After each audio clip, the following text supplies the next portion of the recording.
ಎಲ್ರಿಗೂ ನಾನು ನಿಮ್ಮ ಬೇಕಿಫಾಯ್ತಿ ಹುಡುಗಿ. ಸೊ ಇವತ್ತು ಯಾವ ಹೊಸ ಟಾಪಿಕ್ ತೊಗೊಂಡು ಬಂದಿದ್ದೀನಿ ಅಂತ ಯೋಚನೆ ಮಾಡ್ತಿದ್ದೀರಾ? ಆ್ಯಕ್ಚುಲಿ ನಾನು ಇವತ್ತು ನಿಮಗೆ 2023ಯ ಬೆಸ್ಟ್ ಮ್ಯೂಚುವಲ್ ಫಂಡ್ಸ್ ಯಾವ್ಯಾವುದು ಅಂತ ತಿಳಿಸ್ಕೊಡೋದಕ್ಕೆ ಬಂದಿದ್ದೀನಿ.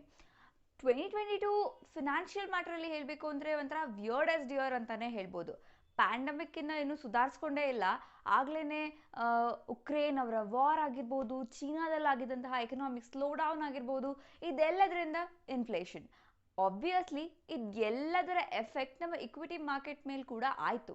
ಸೊ ಎಕ್ಸ್ಪರ್ಟ್ಸ್ಗಳ ಪ್ರಕಾರ 5 to 6 ಮಂತ್ಸಲ್ಲಿ ಇದೆಲ್ಲ ಸ್ಲೋ ಡೌನ್ ಸರಿ ಹೋಗುತ್ತೆ. But we can't predict anything ಅಲ್ಲ.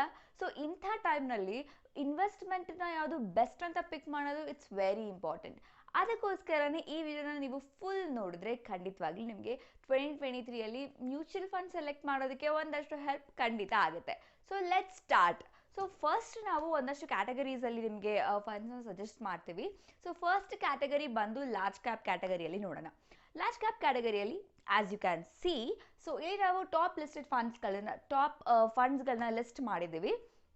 ಇಲ್ಲಿ ಅದರ ರಿಸ್ಕ್ ಪ್ಯಾರಾಮೀಟರ್ಸ್ ಹಾಗೆ ಅದರ ಪರ್ಫಾರ್ಮೆನ್ಸ್ ಎರಡನ್ನೂ ಕೂಡ ಒಂದೇ ಟೇಬಲಲ್ಲಿ ನಿಮ್ಮ ಕನ್ವೀನಿಯನ್ಸ್ಗೋಸ್ಕರ ಇಟ್ಟಿದ್ವಿ. You can see and if you want you can take a screenshot of this.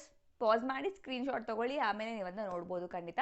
So ಇದರಲ್ಲಿ ನಾವು ನೋಡೋದಾದರೆ ಬರೀ ಪಾಸ್ಟ್ ಪರ್ಫಾರ್ಮೆನ್ಸ್ನ ಕನ್ಸಿಡರ್ ಮಾಡಿ ಒಂದು ಫಂಡ್ನ ಸೆಲೆಕ್ಟ್ ಮಾಡೋದಿದೆಯಲ್ಲ, that's not a good method actually. So ನೀವು ಎಲ್ಲರೂ ನೋಡಬೇಕಾಗುತ್ತೆ, ಅಂದರೆ expense ratio, standard deviation, alpha beta, everything you need to check. Okay, ಈ ವಿಡಿಯೋದಲ್ಲಿ ನಾನು ನಿಮಗೆ ಎಕ್ಸ್ಪೆನ್ಸ್ ರೇಷಿಯೋ, ಆಲ್ಫಾ ಬೀಟಾ ಅದನ್ನೆಲ್ಲ ಎಕ್ಸ್ಪ್ಲೇನ್ ಮಾಡೋಕ್ಕೆ ಹೋಗ್ತಿಲ್ಲ, because I have explained it in a separate video. If in case ನೀವೇನಾದರೂ ಈ ವಿಡಿಯೋನ ಫಸ್ಟ್ ಟೈಮ್ ನೋಡ್ತಿದ್ರೆ, ಅಂದರೆ ನಮ್ಮ ಚಾನಲಲ್ಲಿ ನೋಡ್ತಾ ಇದ್ರೆ, you just need to know that ಎಲ್ಲದರದ್ದು ಫಂಡ್ಸ್ದು ಆಲ್ಫಾ ಜಾಸ್ತಿ ಇರಬೇಕು, ಹೈ ಇರಬೇಕು. ಬೀಟಾ ಆ್ಯಂಡ್ ಎಕ್ಸ್ಪೆನ್ಸ್ ರೇಷಿಯೋ ಕಡಿಮೆ ಇರಬೇಕು, ಅಂದರೆ ಲೋ ಇರಬೇಕು. ಫಾರ್ ಯುವರ್ ಕನ್ವೀನಿಯನ್ಸ್ ನಾವು ಹೈ ಆ್ಯಂಡ್ ಲೋ ಅಂತ ಟೇಬಲ್ ಕೆಳಗಡೆ ಮಾರ್ಕ್ ಮಾಡಿರ್ತೀವಿ. ಸೊ 3 years ರಿಟರ್ನ್ ಅನಾಲಿಸಿಸ್ ಅಂತ ಡಾಟಾ ಅನಲೈಸ್ ಮಾಡಿ ತೊಗೊಂಡ್ರೆ ICICI Prudential Blue Chip is doing good and also Kannada Tobacco is also doing good. So ಈ ಎರಡರಲ್ಲಿ ಯಾವ್ದು ಬೆಸ್ಟ್ ಅಂತ ನಾನು ಕೇಳಿದ್ರೆ, ಅಗೇನ್ ನಾವು ಎಕ್ಸ್ಪೆನ್ಸ್ ರೇಷಿಯೋ, ಸ್ಟ್ಯಾಂಡರ್ಡ್ ಡಿವಿಯೇಷನ್ ಇದನ್ನೆಲ್ಲ ನೋಡಬೇಕಾಗುತ್ತೆ.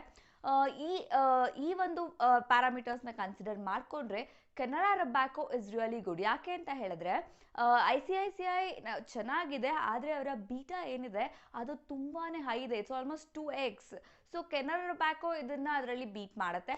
ಸೊ ಹಾಗಾಗಿ Canara Robeco is good choice, ನಮ್ಮ ಪಿಕ್ ಅಂತ ಹೇಳ್ಬೋದು ಈ ಕ್ಯಾಟಗರಿಯಲ್ಲಿ. ಸೊ ನೆಕ್ಸ್ಟ್ ಕ್ಯಾಟಗರಿ ನೋಡೋಣ. ನೆಕ್ಸ್ಟ್ ಕ್ಯಾಟಗರಿ ಬಂದು ಎಮರ್ಜಿಂಗ್ ಕ್ಯಾಟಗರಿ. ಅದರಲ್ಲಿ ನಿಮಗೆ ಇಲ್ಲೇನಾಗುತ್ತೆ ಅಂದರೆ ಲಾರ್ಜ್ ಕ್ಯಾಪ್ ಹಾಗೆ ಮಿಡ್ ಕ್ಯಾಪ್ ಎರಡರಲ್ಲೂ ಕೂಡ ಇನ್ವೆಸ್ಟ್ ಮಾಡ್ತಾರೆ.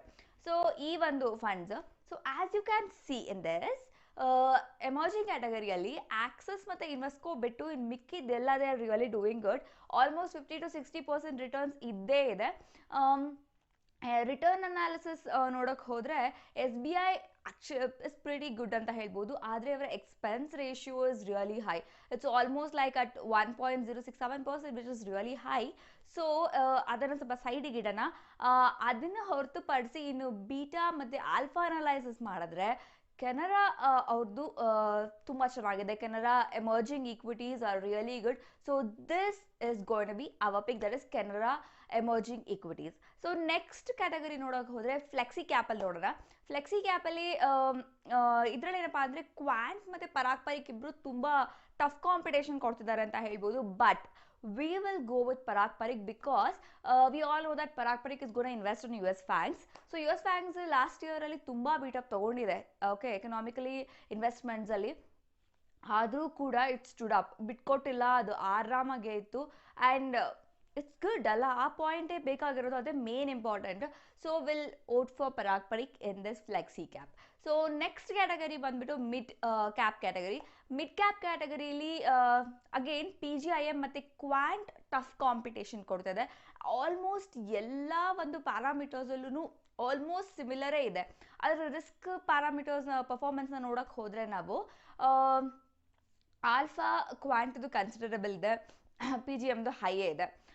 ಇನ್ನೂ ಪ್ರಾಬ್ಲಮ್ ಏನಪ್ಪ ಅಂತಂದರೆ ಕ್ವಾಂಟಲ್ಲಿ ಬೀಟಾ ಏನಿದೆ ಅದು ಆದಷ್ಟು ಕಡಿಮೆ ಇದೆ. ಸೊ ಹಾಗಾಗಿ ಕ್ವಾಂಟ್ ಇಸ್ ಗುಡ್ ಅಂತ ಹೇಳ್ಬೋದು. ಬಟ್ ಕ್ವಾಂಟ್ ಅವ್ರದ್ದು ಕನ್ಸರ್ನ್ ಏನಪ್ಪ ಅಂದರೆ, ಇಲ್ಲಿ ಕ್ವಾಂಟ್ ಬಗ್ಗೆ ನನಗೆ ಕ್ವಾಂಟ್ ಅವರ AUM ಸೈಜ್, ಸೊ ಅದನ್ನು ಕನ್ಸಿಡರ್ ಮಾಡಿಕೊಂಡ್ರೆ we'll pick PGIM in mid cap category. So next category ನೋಡೋಣ, ಅದರ ಸ್ಮಾಲ್ ಕ್ಯಾಪ್ ಕ್ಯಾಟಗರಿ. ಏನೂ ಕನ್ಫ್ಯೂಷನೇ ಇಲ್ಲ, ಆರಾಮಾಗಿ ಪಿಕ್ ಮಾಡ್ಬೋದು ಅಂತ ಒಂದು ಕ್ಯಾಟಗರಿ ಅಂದರೆ ಅದು ಸ್ಮಾಲ್ ಕ್ಯಾಪ್ ಕ್ಯಾಟಗರಿ. ಇದರಲ್ಲಿ ಕಣ್ಣು ಮುಚ್ಕೊಂಡು ನೀವು ಕ್ವಾಂಟ್ಗೆ ತೊಗೊಬೋದು, ಕ್ವಾಂಟ್ ಫಂಡ್ಸ್ಗಳನ್ನ, because it's beating everything, means all the funds in all the parameters. So it's really good ಅಂತ ಹೇಳ್ಬೋದು. ಸೊ ಇನ್ನು ನೆಕ್ಸ್ಟ್ ಒಂದು ಲಾಸ್ಟ್ ಕ್ಯಾಟಗರಿ ಅಂದರೆ ELSS ಫಂಡ್ಸ್.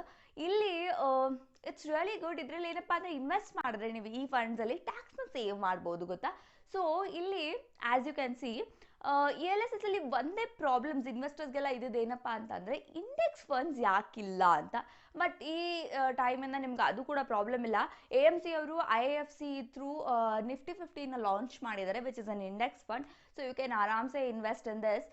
ಸೊ ELSS ಅಲ್ಲಿ ಗುಡ್ ಅಂತ ಹೇಳಿದ್ರೆ ಕ್ವಾಂಟ್ ಇಸ್ ಗುಡ್ ಅಂತ ಹೇಳ್ಬೋದು.